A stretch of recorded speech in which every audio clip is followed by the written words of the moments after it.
my channel. I'm your girl Jessica, and this is Sika's Space. My family and friends call me Sika, so you can too. This is my first video, just some tips and tricks on how to get your first project started. Let me know what you liked, give me a thumbs up, subscribe, go follow me on Instagram, and hope you enjoy. Bye. Measuring your space is key. Before you start anything, you need to measure the space that you are planning to change. So in this event, I was doing a closet. So I made sure I measured it on the floor there's a little bit of molding on the bases of the floor, on the bottom of the closet I mean. So made sure I measured it from the molding to the door, in all directions, just so I could see what the actual space was. Because one, this is going to help me figure out what type of storage I could put in that space. Two, as I'm looking for things, I already have dimensions, so then I know when I'm looking at things, this is too small, maybe I can double up on this is too big, this is going to stick out too much. And it also kind of helps me with my search for inspiration as to what I'm looking at. So always measure your space. Once you decided, hey, I want to do this, measure your damn space. Tip number 2, you definitely need to make a list of what you want and what you need. Because wants and needs is two different things. Don't let nobody tell you it's the same thing. Because you may want a burger, but you really need a burger. No, you just need food, right? So wants and needs, two different things.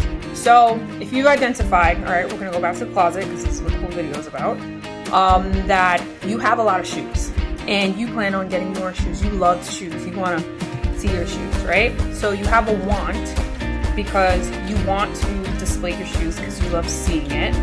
But you've also identified that you have a need because you're planning on buying more shoes. Maybe you're collecting sneakers and you know there's a few that's going to drop this year that you definitely are going to get. So you want to make sure that space is already there. Or maybe you love collecting shoes, but this is one of the years that you're going to take it slow.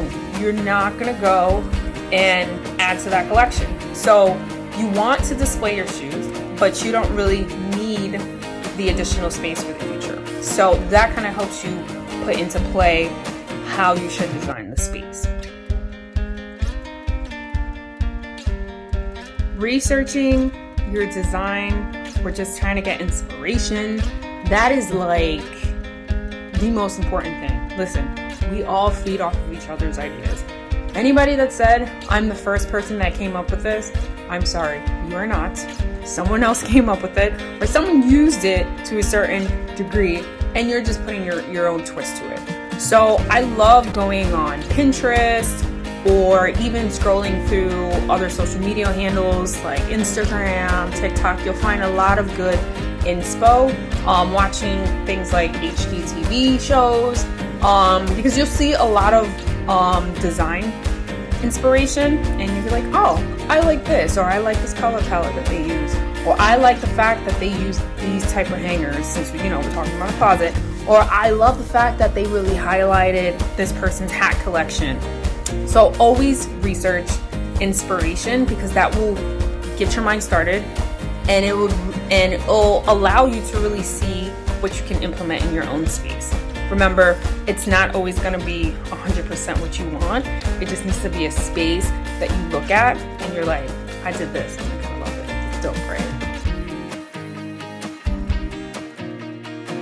Another very important factor in measuring and designing and making lists is you got to figure out what you want to spend.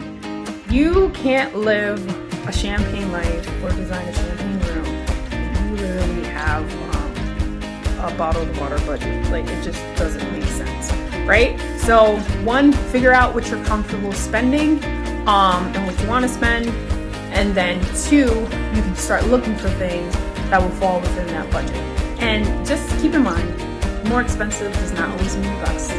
I always like to go the cheaper route because I feel like it challenges you creatively, because it's like, all right, if I'm only going to spend this much and I know I need this, how can I still get that same look? Because you'd be very surprised how you can, replicate a lot of things, or what comes out of you just trying to keep the cost of things down. I'm not knocking anyone. If you want to spend whatever you want to spend, if that makes you happy, you go do that. But I'm just saying, you always want to set a budget for regardless of what you're doing, just so you can make sure that you know what you're looking for.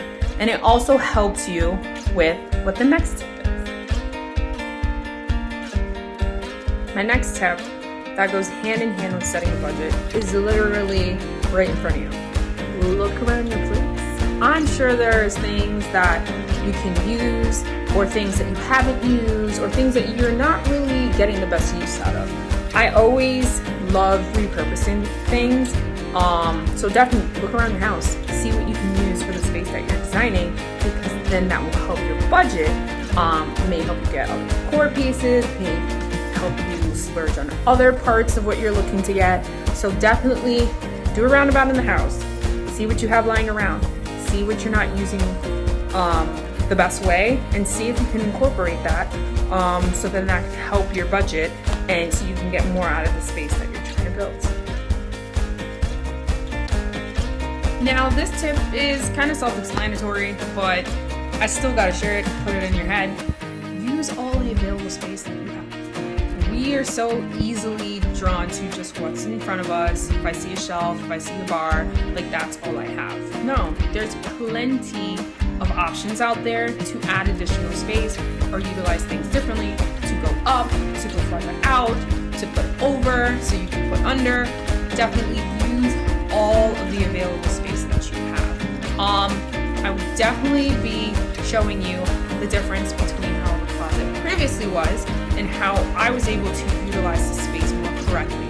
Moving the sneakers up to the top allowed me to really move that dresser into a tight niche area, which allowed me to have that entire side to use for something. Going straight up with the hats, that allowed me to, one, display the hats, but also get some other type of storage unit in there. So it's all about using the space that you have, and there's still plenty of available space in the closet. So of course, this is not going to be set in stone. It's not going to be set this way for the entire year. As seasons change, I'm all for changing your closet as the seasons change, because of course you're using different types of clothes.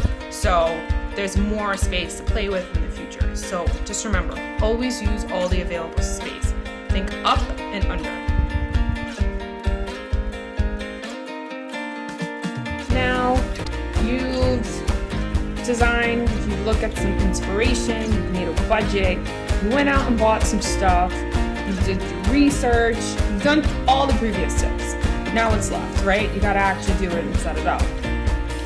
Okay, so sometimes things look better in our heads than they do when we actually put it together. But this is the fun of design and the fun of doing things yourself. You can keep testing different setups. So if you don't really like it, or you're really not feeling it, and it doesn't really work, it's not like practical for your everyday use, definitely just change it. Try different types of setup.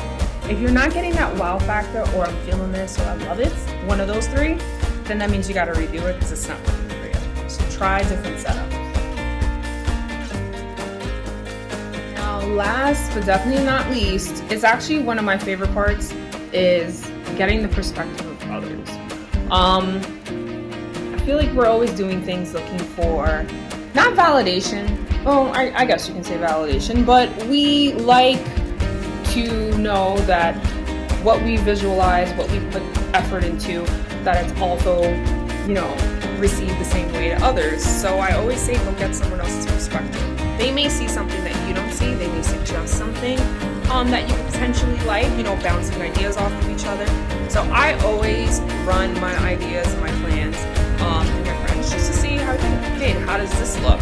What kind of feel or mood are you getting from this space? So definitely get the perspective of another person. Not that what everyone else says is more important than how you feel about your space, but it just may help you see a different perspective on what you created. It may make you love it more. It may, I do like that space, but there is a little thing that's a little bit off. And maybe that friend is the one that can point it out and give you a pointer. So don't knock it. I always say get another perspective, but that should not be the determining factor on whether or not you like your space. You worked on it, it's your thoughts, you're the one that's going to be dealing with that space every day in and out, then you need to love it. Who cares if they don't love it, as long as you care about it 100%.